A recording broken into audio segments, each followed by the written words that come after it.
Hello and welcome to the brand new episode of our show और मैं हूं आपके साथ तन्वी सिन्हा।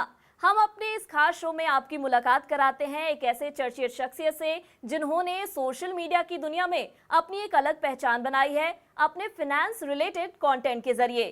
कोई उन्हें इन्फ्लुएंसर कहता है तो कोई उन्हें कंटेंट क्रिएटर कहता है, लेकिन जब बात आती है मनी से रिलेटेड मैटर को डिकोड करने की तो इसके बारे में अच्छे से जानकारी रखने वाला ही इसके बारे में आपको बता सकता है। और आज हम आपकी मुलाकात कराएंगे मिलियंस ऑफ फॉलोअर्स रखने वाली एक ऐसी सोशल मीडिया कंटेंट क्रिएटर से जिनका नाम फोर्ब्स मैगजीन के टॉप 100 डिजिटल स्टार्स की लिस्ट में शामिल है और वो कवर पेज पर भी आई हैं। तो चलिए आपकी मुलाकात कराते हैं नेहा नागर से। बहुत बहुत स्वागत है नेहा आपका बिस्तक पर। Thank you Tanvi, I am very excited for this show. हम अपने व्यूअर्स को बता दें, नेहा अपने सोशल मीडिया प्लेटफॉर्म के ज़रिए जैसे कि यूट्यूब, इंस्टा के ज़रिए बहुत सारे फिनेंस रिलेटेड कंटेंट बनाती हैं। ये कंटेंट टैक्सेशन से रिलेटेड होता है, क्रिप्टो से जुड़ा हुआ कंटेंट होता है। इसके अलावा भी वो स्टॉक मार्केट से भी जुड़े हुए बहुत सारे ऐसी चीज़ों के बारे में हमारे व्यूअर्स को बताती हैं ताकि वो और बेहतर तरीके से स्टॉक मार्केट में, शेयर मार्केट में कैसे काम करना है उसके बारे में समझ सकते हैं। और नेहा के बारे में बता दें, वो टैक्सेशन हेल्प नाम के एक फर्म की भी सीईओ और फाउंडर है।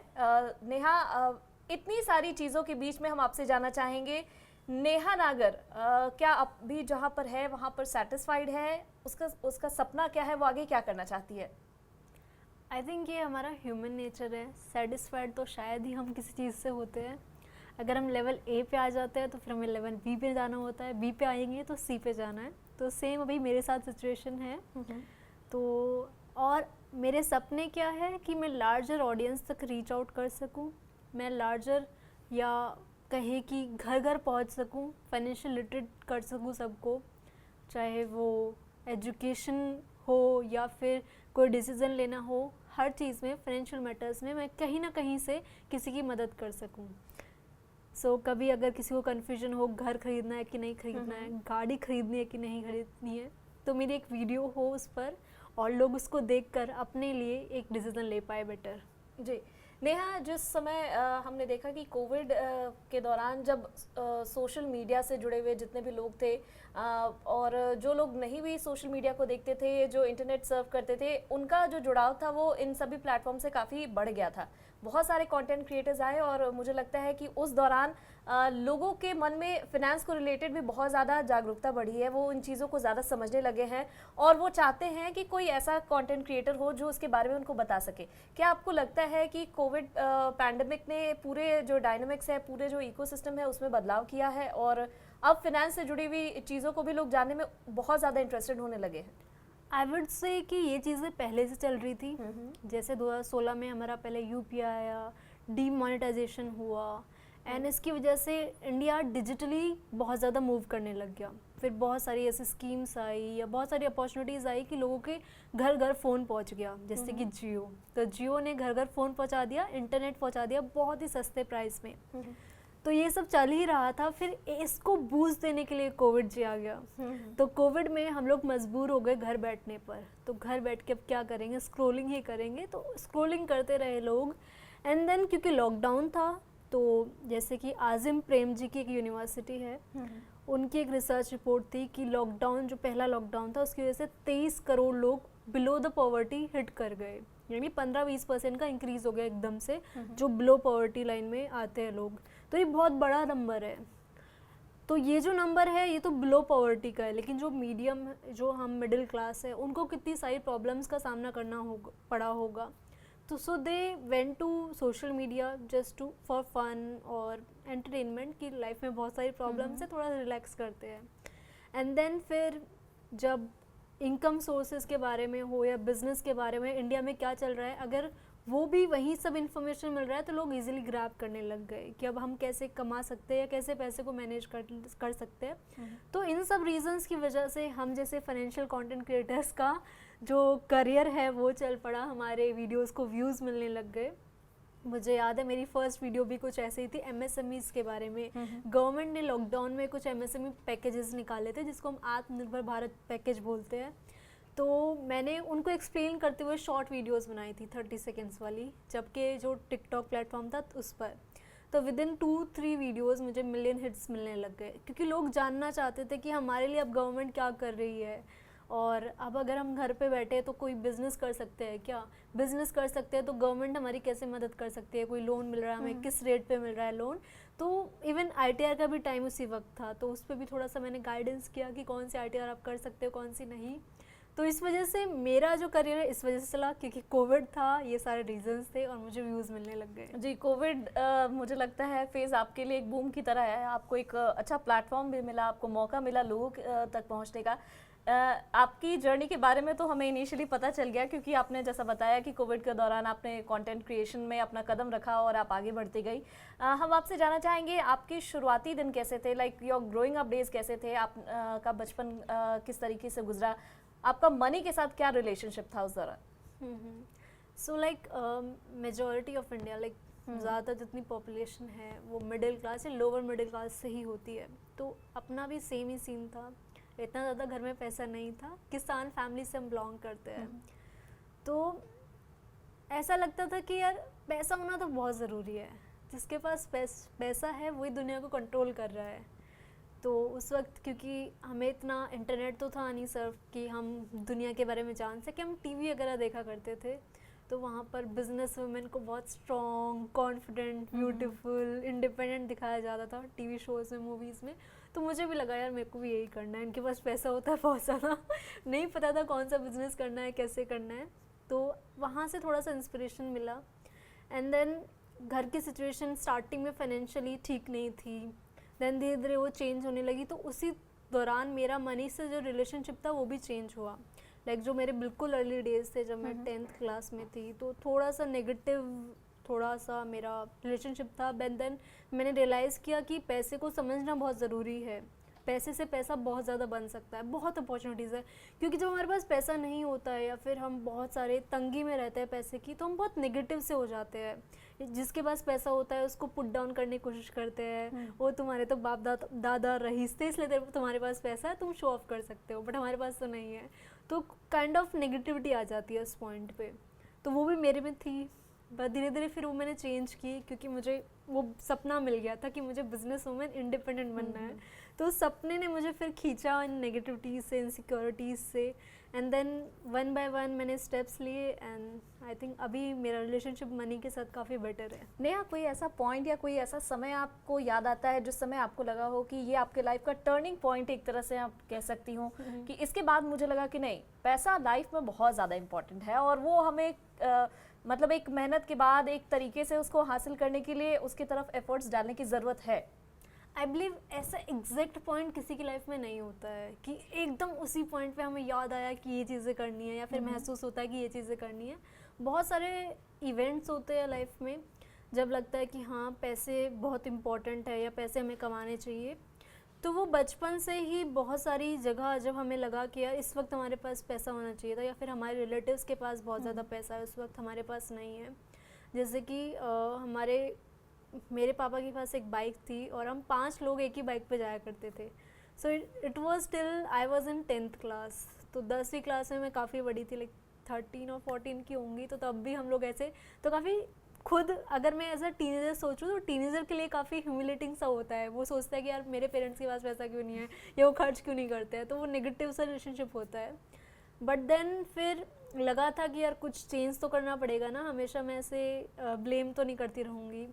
देन 12th के बाद आई थॉट, फिर थोड़ा सा पेरेंट्स का भी लाइक बिजनेस थोड़ा ठीक चलने लग गया था। सो आई थॉट कि यार बिज़नेस में तो सच में पैसा है ही, क्योंकि पापा पहले जॉब करते थे जब मैं 10th थी, तब जब उन्होंने जॉब छोड़ी तो बिज़नेस में एक्चुअली उनका भी ठीक से चलने लगा। तो मुझे लगा बिज़नेस ही करना है। बट देन जो मेरे आसपास के ज़्यादातर स्टूडेंट्स थे वो चार्टर्ड अकाउंटेंसी का कोर्स कर रहे थे, तो बिज़नेस के बारे में इतना गाइडेंस नहीं था मेरे पास। तो मैंने सोचा CA करके प्रैक्टिस कर सकते हैं, वो भी अपना बिज़नेस होता है। ज़्यादातर दोस्त CA ही कर रहे थे, तो मैंने कहा चलो यही करते हैं। मेरे पापा ने भी बोला कि CA ही सबसे अच्छा है, CA ही करो तुम। तो इतनी खुद से ऐसी स्ट्रॉन्ग विश नहीं थी, या स्ट्रॉन्ग ऐसा कुछ नहीं सोचा था कि मुझे ये करना है या वो करना है। As so let's give it a try. तो एग्ज़ाम क्लियर हुआ फर्स्ट लेवल, कुछ और लेवल क्लियर हुए, बट देन फिर मैं स्टक होने लगी, लाइक एग्ज़ाम्स क्लियर नहीं हुए उसके बाद।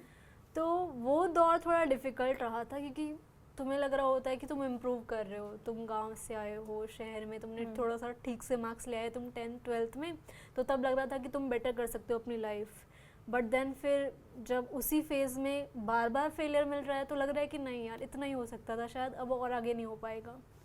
बट ये थॉट आते थे, बट ये भी पता था कि चलते तो रहना ही है। तो चलो सीए नहीं हुई कोई बात नहीं, आर्टिकलशिप में थोड़ा बहुत टैक्सेस वगैरह सीखा मैंने सीए के अंडर जब काम किया था।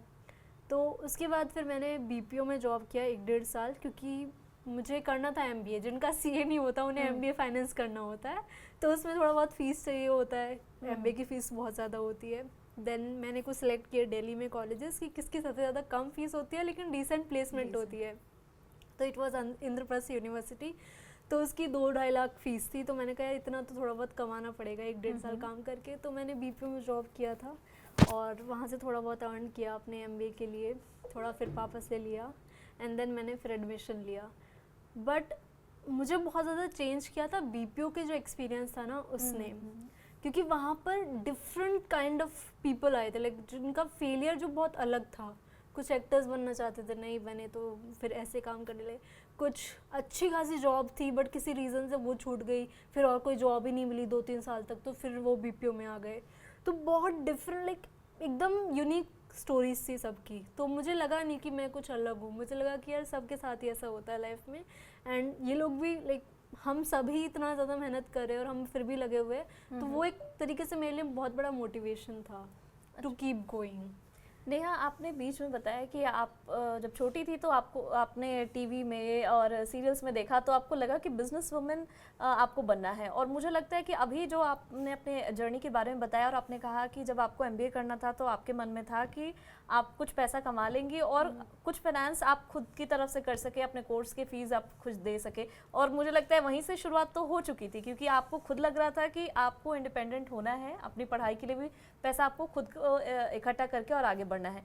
वहीं आपने अपने जर्नी में एक और चीज़ कही कि आप जब छोटी थी तो आपको बहुत बार ऐसा लगता था कि आसपास के बच्चों के कारण आपको थोड़ा सा अपने में डिफरेंस फील होता था। इसको लेकर आप क्या कहना चाहेंगे? अभी फ़िलहाल सोसाइटी में डेफिनेटली अलग अलग सेगमेंट्स हैं, अलग अलग इनकम ब्रैकेट्स के लोग हैं, तो उनके में डिफरेंस मतलब एक पर्सनालिटी में तो आना लाजमी है, लेकिन बहुत बार जो बच्चे हैं या जो एक एडोलेसेंट एज में जो बच्चे लोग रहते हैं वो बिहेव भी वैसे करते हैं कि जिनके पास इकोनॉमिकली स्टेबिलिटी उतनी नहीं है वो बहुत ज़्यादा अपने आप को बुरा फील करते हैं। तो उनके लिए आप क्या कुछ मैसेज देना चाहेंगी? किस तरीके से उनको बिहेव करना चाहिए ताकि ऐसा डिफरेंस ना क्रिएट हो?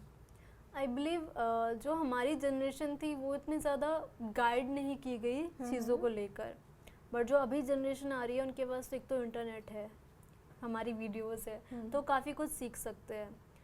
तो वो जो पैसे का कंपैरिजन था ना वो शायद अब कम हो रहा है धीरे धीरे। लाइक अगर आपको ज़्यादा चीज़ें पता है, तुम क्लियर हो, तुम यूट्यूब पर आ रहे हो, सीख रहे हो, कॉन्फिडेंस के बारे में सीख रहे हो बहुत सारी चीज़ें, तो तुम वे अहेड हो उनके पास जिनके पास बहुत सारा पैसा है। एंड देन जो अच्छी फैमिलीज से बिलोंग करते हैं, अच्छी मतलब फाइनेंशियली अच्छी फैमिलीज, तो उनको भी बहुत इंपॉर्टेंट है कि वो भी अपने बच्चों को कुछ ऐसा सिखाए कि वो सबसे इक्वली ट्रीट करे, रिस्पेक्टिव को कैसा कपड़े पहन रहा है, कौन सी ब्रांड्स ले रहा है।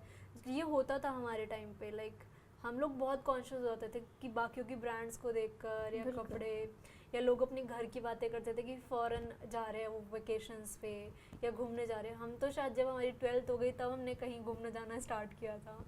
तो हमें घर में ही सिखाना पड़ेगा, जो नॉर्मल फैमिलीज है उनके पास फाइनेंस अच्छा है, एंड जिनके पास अच्छा नहीं है उनको भी सिखाना पड़ेगा कि कॉन्फिडेंस ना पैसे से नहीं आता है, कॉन्फिडेंस आता है आपके नॉलेज से। तो सिर्फ उस पर फोकस मत करो, बाकी चीज़ें तो देखो ना कि ठीक है अगर वो अच्छी फैमिली से आ रहा है, उन्हें बचपन से अच्छी स्कूलिंग मिली है, लेकिन अब तो तुम्हारे पास कोई रिसोर्सेज की कमी नहीं है ना। You have internet, you have YouTube, you have Google, तो अभी सीखो जो सीखना है। बिल्कुल। So don't hold your self back and knowledge में अपने आप को ऊपर लेके आओ, एंड देन शायद फाइनेंशियली भी आप ऊपर आ ही जाओगे। अच्छा, आपने बताया कि आपने इनिशियल डेज में आपने वो समय भी देखा जब बहुत ज़्यादा आप लोग फाइनेंशियली स्ट्रांग नहीं थे। वहाँ से लेकर कंटेंट क्रिएशन से लेकर अब फोर्ब्स के कवर पेज पर अपने आप को एस्टैब्लिश करना, ये जर्नी को आप कैसे देखती हैं और आप कितनी खुश हैं आज फोर्ब्स के कवर पेज पर आकर? एक्चुअली मुझे पता नहीं है कैसे रिएक्ट करना है फोर्ब्स को लेकर, बिकॉज ना तो मैंने कभी एक्सपेक्ट किया था, ना मैंने कभी सोचा था। आई जस्ट थॉट कि मुझे इंडिपेंडेंट बनना है और मेरे पास पैसे होने चाहिए। लेकिन ये रिकॉग्निशंस, अवार्ड्स मुझे कभी बचपन से मिले नहीं हैं और मैं सोचती भी नहीं थी कि मेरे को मिले ये सब। तो बट जिस दिन ये हुआ, like I went to the shoot, मुझे लगा कि कहीं मैगजीन में छोटी सी फ़ोटो के लिए बुला रहे हैं, शूट करेंगे एंड दैट्स इट। बट और उन्होंने मुझे बताया भी नहीं था कि वो शूट किस रिगार्डिंग हो रहा है, बस ये बताया था कि फोर्ब्स की वाली मैगजीन आने वाली है, टॉप 100 डिजिटल स्टार्स, उसमें आप हो और उसके लिए शूट है। बट जिस दिन वो फिर लॉन्च हुई तो उस दिन सबके कॉल्स आने लगे, मैसेजेस आने लगे कि तू ना कवर पे आई है। मैंने कहा हैं, क्या बात कर रहे हो? तो तब मैंने देखा कवर पे, तो बहुत खुशी हुई मेरे को कि अच्छा ये एक्सपेक्टेड नहीं था। तो वो वाली खुशी, सरप्राइज वाली डिफरेंट थी। एंड देन जब लोग मेरे को कॉन्ग्रेचुलेशंस लिख रहे थे, तब लगा मेरे को कि हाँ सच में कुछ बड़ा हुआ है। अदरवाइज खुद से ऐसा कुछ चेंज मैंने महसूस नहीं किया। और मुझे लगता है यहाँ पे व्यूअर्स को हम यही बताना चाहते हैं कि आप अगर शुरुआत किसी भी उम्र में करते हैं, किसी भी स्थिति से कर सकते हैं, लेकिन अगर आप कंसिस्टेंटली उस पर काम कर रहे हैं, अपने नॉलेज को बढ़ा रहे हैं, तो ज़रूर आपको एक वो आपको अचीवमेंट हासिल ज़रूर होगा, आप उस लेवल पर ज़रूर पहुँचेंगे। और हम आपसे यही सब समझने की कोशिश कर रहे हैं, अपने व्यूअर्स को यही बताने की कोशिश कर रहे हैं कि आपकी जर्नी जैसी भी हो, अगर आप सही से काम करते हैं तो आप कहीं ना कहीं ज़रूर पहुंचेंगे, अपने करियर में आपको सक्सेस ज़रूर मिलेगा। यहाँ पर हम आपके साथ एक छोटा सा रैपिड फायर राउंड भी खेलना चाहेंगे, फिर और भी हम बातचीत करेंगे और भी चर्चा जारी रखेंगे, लेकिन एक शॉर्ट रैपिड फायर राउंड को मैं यहाँ पर अभी स्टार्ट करती हूँ। आप 1 वर्ड या मतलब लाइक मिनिमम वर्ड्स में आप इसका रिप्लाई करना। सबसे पहला तो मेरा सवाल ये होगा कि आप किसको प्रेफर करती है, कंटेंट क्रिएशन या अपने बिजनेस को? Content creation, because I love educating. Like मैंने बचपन में भी ट्राई किया, लाइक जब मैं 8th 9th क्लास में थी, आई यूज टू टीच किड्स। तो मेरे को काफ़ी पसंद है लोगों को समझाना चीज़ें, तो content creation for sure. Describe yourself in 1 word. Ambitious. Okay, good. Music और बुक्स? म्यूजिक।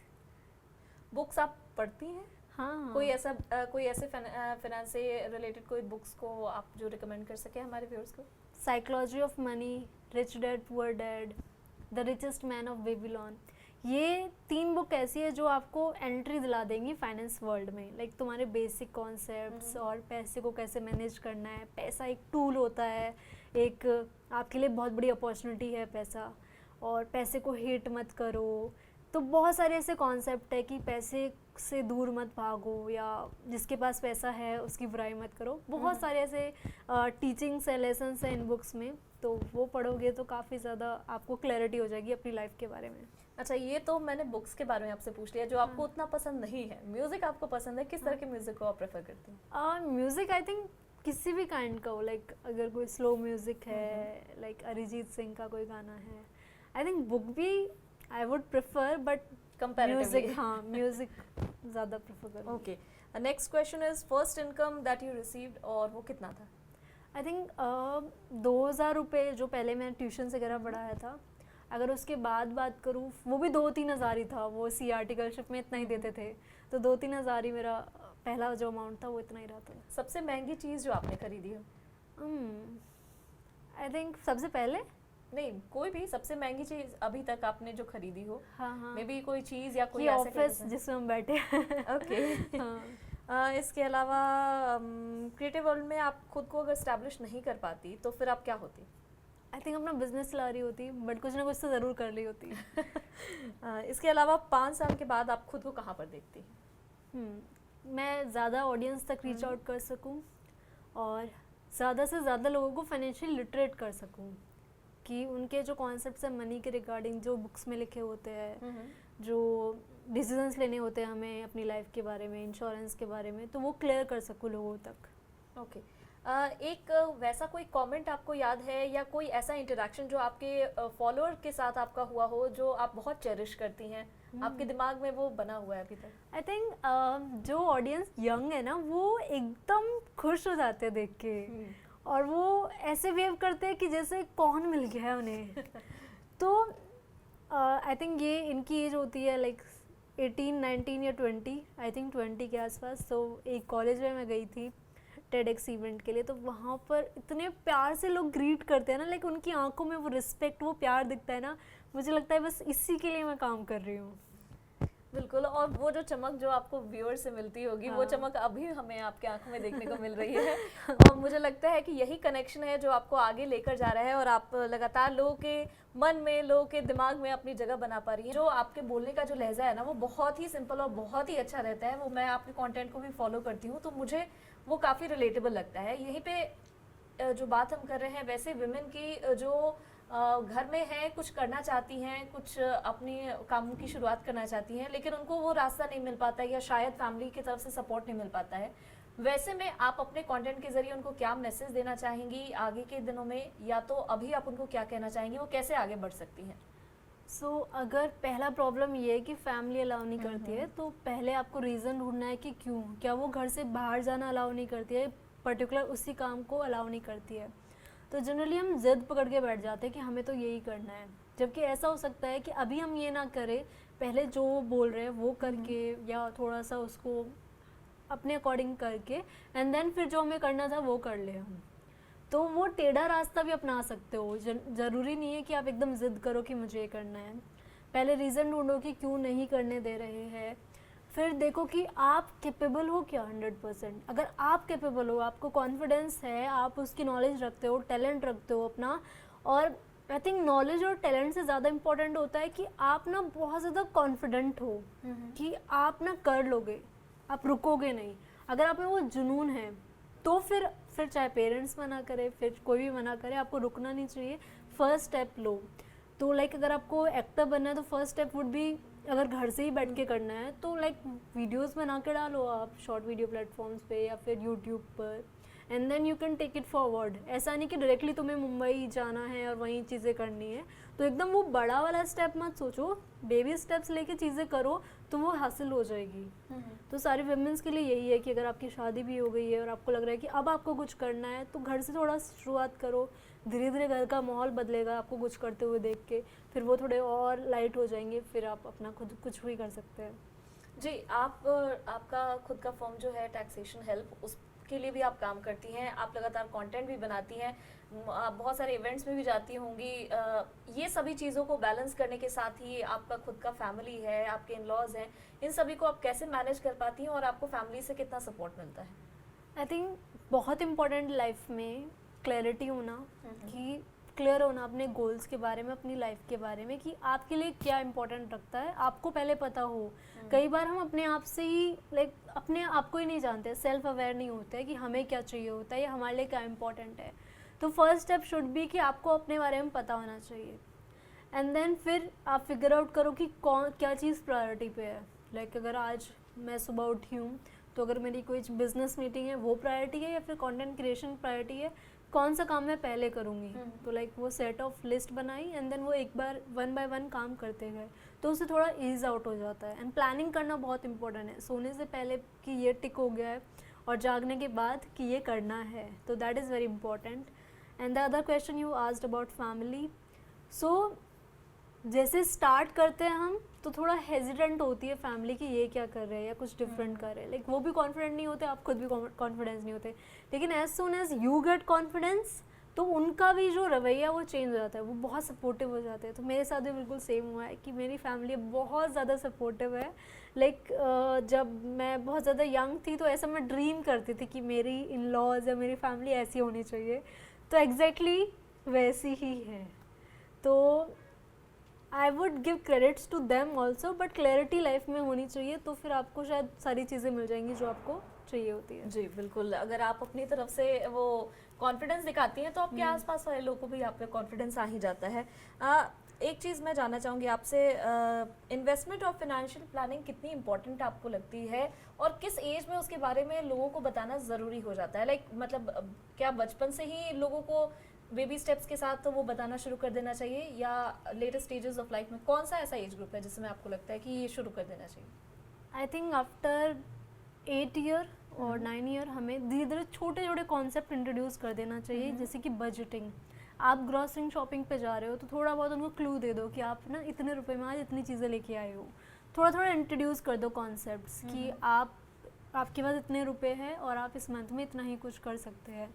तो ऐसे धीरे धीरे कॉन्सेप्ट इंट्रोड्यूस करोगे तो बहुत ज़्यादा क्लैरिटी मिलती जाएगी उन बच्चों को, और वो जो नेक्स्ट आप डिफ़िकल्ट कॉन्सेप्ट समझाओगे जैसे कंपाउंडिंग जैसे या कोई और कॉन्सेप्ट, तो वो उनको इजीली समझ में आ जाएंगे। तो रही बात फाइनेंशियल प्लानिंग की कितनी इम्पॉर्टेंट है, जैसे कोविड जैसी सिचुएशन आई कि काफ़ी लोगों की जॉब चली गई, बिजनेस बंद हो गए, लॉकडाउन लग गया, और अभी भी चल रहा है ये ग्रेट रेजिग्नेशन, काफ़ी सारी टेक कंपनी से काफ़ी लोग फायर हो रहे हैं। तो ऐसी सिचुएशन हो, हेल्थ की कोई क्राइसिस आ गई जैसे कोविड, हेल्थ प्रॉब्लम्स होने लगी लोगों को, ऐसी सिचुएशन हो तो पैसे ज़रूरत पड़ती है, पैसों की ज़रूरत पड़ती है। तो उस वक्त आपके पास बफर कितना होना चाहिए उन सब चीज़ों के लिए, सो दैट आप एकदम से प्रॉब्लम में ना जाओ और आपको लोन नहीं लेना पड़े जो कि हैवी इंटरेस्ट पे मिलता है अगर हम एकदम से लोन के लिए अप्लाई करते हैं। लाइक बैंक्स नहीं देते तो फिर हम अनऑर्गेनाइज्ड मार्केट में जाते हैं, वहाँ तो 3% पर मंथ का रेट होता है। तो ऐसी सिचुएशन ना आए तो उसके लिए ज़रूरी है कि हमें पहले से क्लैरिटी हो। जैसे कि अगर आपका कोई 10 साल का बच्चा है या फिर अगर आप खुद भी 20 ईयर्स ओल्ड है तो आपको पता होना चाहिए कि आपको 2 साल बाद कितने मोटे अमाउंट की ज़रूरत पड़ सकती है। जैसे आपको अभी ज़रूरत है 2 व्हीलर की, तो आप कितने महीने में वो ले सकते हो, अफोर्ड कर सकते हो। 6 महीने का प्लान बनाओ कि 6 महीने बाद मुझे 2 व्हीलर लेना है ये वाला, लाइक 60,000 70,000, तो वो कहाँ से आएंगे, तो वो आपके पास प्लान रेडी होना चाहिए। Like wise 5 years down the line आपको घर लेना है, उसका आपके पास प्लान रेडी होना चाहिए, और वो भी इन्फ्लेशन वाले अमाउंट के। जैसे कि आज जो घर है वो 1 करोड़ का है तो 5 साल बाद तो वो 1 करोड़ 25 या 1 करोड़ 30 का ही होगा ना, या ज़्यादा का होगा। तो वो टर्म लो। आपको कोई फॉरेन एजुकेशन करना है तो उसकी प्लानिंग पहले से करो। तो उसके लिए ज़रूरी है फाइनेंशियल प्लानिंग। तो पूरे स्टेप्स होते हैं फाइनेंशियल प्लानिंग में। फर्स्ट में कि आपकी प्रेजेंट सिचुएशन कैसी है, कितना अर्न कर रहे हो आप, कितना खर्च कर रहे हो पर महीना, और कितना आप सेव कर पा रहे हो। अब फिर जो नेक्स्ट स्टेप है, आपको क्लैरिटी हो गई, नेक्स्ट स्टेप है कि आपको बजटिंग करनी है। 50-30-20 रूल है कि जितनी आपकी सैलरी है उसका आप 50% अपने बिल्स में, खाना, ग्रॉसरी, ये सब चीज़ में चला जाएगा, आपको पता भी नहीं चलेगा।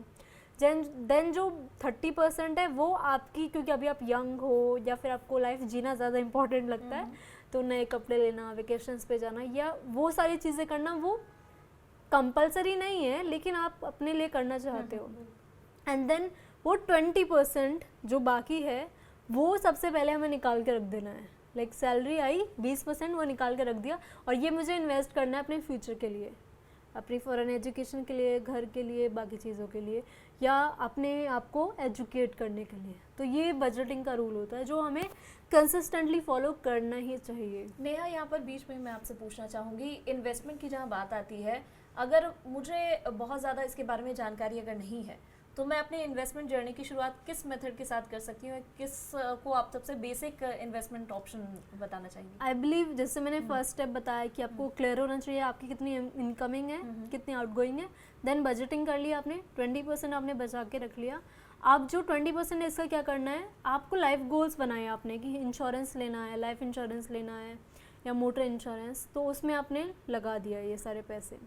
जो 20% है अब इसी को मैनेज करना है, इसी को इन्वेस्ट करना है। क्यों मैनेज करना है? क्योंकि मुझे गोल्स अचीव करने हैं अपने, 5 साल बाद घर लेना है, ये सारी चीज़ें।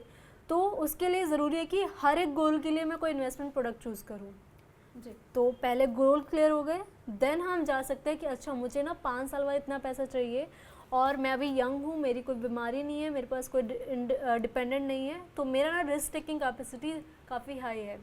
ये हाई मतलब कि मैं अगर मेरा थोड़ा बहुत पैसा डूब गया तो मुझे ज़्यादा फ़र्क नहीं पड़ेगा। लेकिन वहीं पर अगर मैं 35 एज की हूँ, मेरे बच्चे हैं, मेरे बूढ़े माँ बाप हैं, उनका भी रिटायरमेंट होने वाला है, मैं थोड़ी सी बीमार भी रहती हूँ, तो इस सिचुएशन में मेरे लिए पैसा बहुत ज़रूरी है और कभी भी काम आ सकता है। तो वहाँ पर मेरी जो रिस्क टेकिंग कैपेसिटी है वो बहुत कम हो जाती है। तो पहले ये डिसाइड कर लिया गोल, रिस्क टेकिंग कैपेसिटी डिसाइड कर ली, एंड देन फिर जो गोल्स के अकॉर्डिंग है इन्वेस्टमेंट प्रोडक्ट चूज़ करने हैं। तो फिर अपने आप को एजुकेट करना है इनके बारे में। तो सबसे पहले आप बिज़नेस के बारे में जानो कि बिज़नेस रन कैसे होते हैं, प्रॉफिट कैसे जनरेट होता है, थोड़ा सा एजुकेट करो। देन सबसे पहला अगर आपको खुद से इन्वेस्टमेंट करना है तो डायरेक्ट स्टॉक्स में ना करके म्यूचुअल फंड के थ्रू करना। म्यूचुअल फंड में क्या है कि 20-25 स्टॉक्स कोई एक्सपर्ट आपके बिहाफ पर पिक करता है और इसमें इन्वेस्ट करता है। आप एक साथ ना इन्वेस्ट करो सारा अमाउंट। अगर आपके पास 1 लाख है तो 1 लाख ऐसा नहीं कि एक म्यूचुअल फंड में डाल दिया, हर महीना 10-10 हज़ार या 9 हज़ार हर महीना SIP के फॉर्म में इन्वेस्ट करते रहे। और लाइक 5 साल बाद जैसे घर लेना, अगर उसके लिए हम इन्वेस्ट कर रहे हैं तो 5 साल तक मैं इन्वेस्ट करती रही हर महीने, और 5 साल बाद मेरे पास जो अमाउंट है वो तो इकट्ठा हो ही गया अपना, जो मैंने इन्वेस्ट किया था, साथ में रिटर्न्स जो आते हैं म्यूचुअल फंड पे वो भी मुझे मिलेंगे। ठीक है। यहाँ पर लास्ट में हम आपसे कोई मैसेज जाना चाहेंगे जो आप हमें व्यूअर्स को बताना चाहें, किसी भी फाइनेंस रिलेटेड टॉपिक पर आपको लगता है कि सबसे ज़्यादा ज़रूरत है हमारे जो भी व्यूअर्स हैं उनको अपनी आंखें कान खोल के और तब आगे बढ़ने की? I believe everything is available on Google. तो आज सबसे पहले यही करो कि अपना फाइनेंशियल प्लान बनाओ कि लाइफ में अभी आप कहाँ हो और आपको कहाँ जाना है। Once you are clear on that तो आप काफ़ी अच्छी लाइफ जी पाओगे, नॉट फाइनेंशियली ऑल्सो, बट आप बहुत ज़्यादा माइंड में क्लियर रहोगे अपनी लाइफ के बारे में। और बाकी जो डिसीजंस है, जैसे कि जॉब करना है, बिजनेस करना है, या फ्रीलांसिंग करनी है, शादी करनी है कि नहीं करनी है, रिटायरमेंट कब लेनी है, ये सब बहुत क्लियर हो जाएगा और आसान सा लगेगा आपको। एकदम क्लियर पिक्चर आपकी नज़र आ जाएगी कि भाई मैं तो इतने पे रिटायर हो पाऊँगा, जो सिचुएशन है। अगर मुझे उससे पहले रिटायर होना है, यानी 40 की एज में रिटायर होना है, फिर दुनिया घूमनी है, तो उसके लिए अब मुझे ज़्यादा मेहनत करनी है। तो ज़्यादा मेहनत करनी है तो अब मुझे पर डे इतना काम करना ही पड़ेगा, इतना कमाना ही पड़ेगा। तो अलग ही मोटिवेशन आती है जब हमारे पास क्लैरिटी होती है। तो सबका टास्क आज यही है कि अपना फाइनेंशियल प्लान बनाए। अच्छा, एक सवाल और मैं यहाँ पर लेना चाहूँगी। बहुत सारे ऐसे यंगस्टर्स हैं जो आइदर वो जॉब कर रहे हैं तो वो उनके दिमाग में जॉब है, वो एक प्रेशर है, 9 to 5 का जॉब है, या किसी भी तरह के जॉब में फंसे हुए हैं वो, और उनके दिमाग में बार बार आ रहा है कि वो खुद का कुछ शुरू करें, लेकिन उनके पास वो विलिंगनेस या वो कहें वो उतना स्ट्रेंथ नहीं आ पा रहा है कि वो 9 to 5 जॉब को छोड़ के और बिजनेस की तरफ मूव कर सके। तो वैसे आप यंगस्टर्स को क्या कहना चाहेंगे? क्या वो अपना जॉब छोड़ के और बिजनेस की तरफ मूव करें? ये कैसे वो मैनेज करें इस चीज़ को? आपको 3 महीने का टाइम देना चाहिए और जो आप करना चाह रहे हो वो साइड में स्टार्ट कर देना चाहिए पहले ही। ओके। लाइक अगर आप बिजनेस शुरू करना चाहते हो तो पहले ही सप्लायर्स से आप पहले ही बात कर लो कि मैं ऐसे से करने वाला हूँ। कस्टमर्स खुद से ग्रैब करने की कोशिश करो, एंड देन आपके पास जब थोड़ा बहुत बेस हो जाए तब जॉब छोड़ने की आपको ट्राई करनी चाहिए। और एक्चुअली में 3 महीने में आप बहुत ज़्यादा क्लियर हो जाओगे, आपके दिमाग की कन्फ्यूजन मिट ही जाएगी, क्योंकि आप काफ़ी अहेड आ गए हो। पहले सिर्फ आप सपने में हो कि ये करूँगा, वो करूँगा, ये हो जाएगा, वो हो जाएगा, बट एक्चुअली में आपने करना स्टार्ट कर दिया with the job only. And then थोड़ा बहुत, जैसे अगर आपके पास टाइम बिल्कुल नहीं है तो 3 महीने में अगर आप दिन में 1 घंटा भी दे रहे हो तो आप फिर काफ़ी आगे निकल जाओगे, अदरवाइज इसी कन्फ्यूजन में रहोगे हमेशा। बिल्कुल, क्लैरिटी भी आ जाएगी कि क्या वो जो बिजनेस के बारे में सोच रहे हैं उससे वो मतलब आगे बढ़ा भी पाएंगे या नहीं बढ़ा। Thank you so much Neha हमारे शो में आने के लिए। It was amazing having you on the show. और मुझे उम्मीद है कि हमारे जितने व्यूअर्स हमारे साथ आज जुड़े हुए होंगे और वो आपके शो को देख रहे होंगे, उन्हें बहुत कुछ आपसे सीखने समझने को मिला होगा। और आपने अपनी लाइफ की, अपनी जर्नी के बारे में बताया, उसके लिए आपका बहुत बहुत धन्यवाद। Thank you Tanvi, had a great time. Thank you so much. उम्मीद है आपको नेहा नागर से हमारी यह मुलाकात पसंद आई होगी। अगर आपको हमारा यह सीरीज अच्छा लग रहा हो तो हमें कमेंट कर जरूर बताएं। साथ ही हमारे इस वीडियो को लाइक और शेयर करना ना भूलें। अगले हफ्ते एक और ऐसी ही खास शख्सियत से आपकी मुलाकात कराऊंगी। तब तक के लिए बने रहे हमारे साथ और देखते रहे बिज़ तक।